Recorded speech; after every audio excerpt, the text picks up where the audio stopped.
Today, the spicy chili series continues with the popular crispy smashed and roasted potatoes, and you're gonna learn how to do it. This is 999 Things to Cook.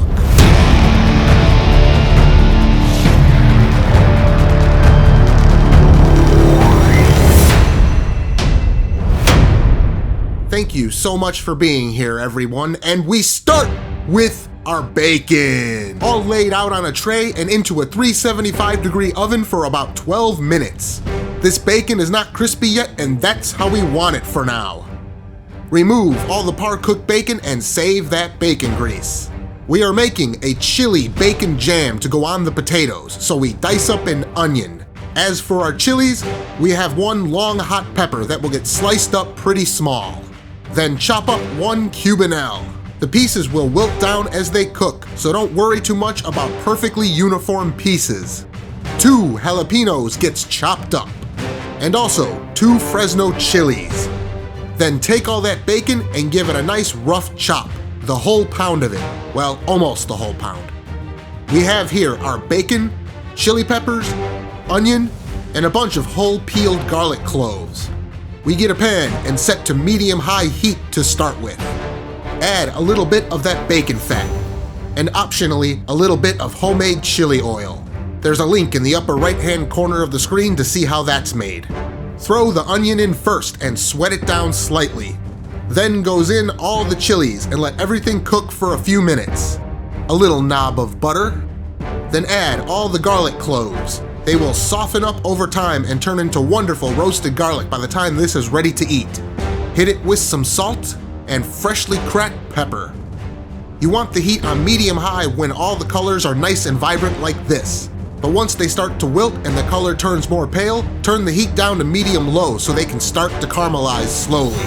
After the color has darkened a little, hit it with a scoop of our secret weapon, better than bouillon chicken base. If you notice that fond is starting to form in the bottom of the pan, add a tablespoon or so of water to deglaze it. You probably won't have to do this if you're using a non-stick pan, but you still might want to add a small amount of water to add moisture because of the chicken base. Once the water has evaporated, add the bacon. Now the bacon won't get too crispy because of all the moisture from the produce. However, this is a jam we are making, and the potatoes will be crispy, so it's perfectly fine in my opinion for the bacon to be a bit soft here. If you want crunchy bacon in the jam, then cook it longer in the oven to start with. A little more butter here since it wasn't looking creamy enough yet. Give it a taste for seasoning. It doesn't need any more salt. Last step, I have creamed honey here. It's basically just extra thick honey. Make sure to turn the heat off first before you add it. Mix it up very well and let it rest. This is what it looks like. It's sweet and spicy and salty, extremely flavorful. Now we blister up some tomatoes. I have mini San Marzanos, and this is really easy to do. Slice them all in half and lay them out on a sheet tray. Drizzle some olive oil, mix it around and hit it with some salt and pepper. I lay them face down before going into a 375 oven for about 10 minutes or until they look like this. We'll set these aside for the end. Now let's make a quick crema here. I have some sour cream. Very optionally, I take some habanero powder that I made and add a small bit. If you remember my spice video, I just dried out the habaneros and ground them up in a blender. Then squeeze in the juice of a lime and mix it up well. If you want it thin to drizzle, use more lime juice, and you can also add milk. I'm making this a bit on the thicker side though. I actually added a bit more habanero powder after tasting it. It's interesting because it doesn't smack you in the face with heat. You taste the flavors, but the heat doesn't kick in for about 10 seconds. Very interesting combo. For the main event, we have some potatoes. I'm using medium-sized golds here and wash them very well first. Bring a pot with water to a low boil and add the potatoes.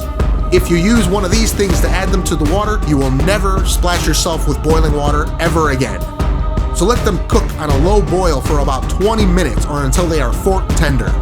When they are ready, remove them from the pot and get a sheet tray ready that you will drizzle olive oil on. Then add some kosher salt all over the tray. It will season the bottom of the potatoes because you can't move them once you smash them down. It'll also prevent sticking. How about the rest of the bacon fat? Why not? Now, to smash the potatoes is very easy. They need to still be hot when you do this. Take one and put it on the tray. Take a spatula or something flat and just press down evenly. Don't smash them too much or they'll fall apart. Do this for all the potatoes. Little more olive oil on top. Some salt and black pepper. Into a 425-degree oven they go for about 40 minutes in total. I let mine go for about 30 and then flipped them once the bottoms were crisping up faster than the tops. They should look like this when they are ready. Gorgeous. So, to plate them up, I layered them up in a line.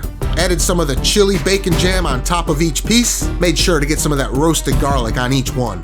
Then goes the blistered tomatoes. I add some crumbly queso fresco all over everything. And yeah, I know, I kinda went a bit overboard on the plating design, but it happens sometimes, you know? You can make fun of me in the comments, I suppose. Then some dollops of the Habanero Crema. And lastly, some cilantro leaves that I'm so happy that I added, and not just for the looks. I was not happy with that particular leaf for some reason. So let's have a look at this.